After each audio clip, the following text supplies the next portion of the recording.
کشت برنج بود. بابا گفت اگه دوربین عکاسی میخوای باید بیا به کارگرها کمک کنی برای چیدن برنج.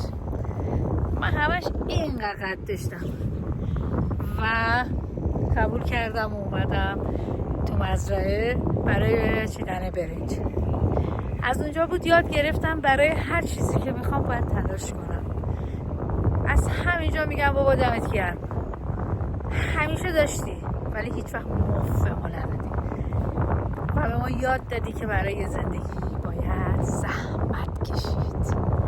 برای زندگی خوب باید بیشتر زحمت کشید و هر چقدر بخوای زندگیت بهتر باشه زحمت باید بیشتر باشه. همینقدر چیزای کوچولویی هستن که سبک زندگی ما رو تعیین میکنن.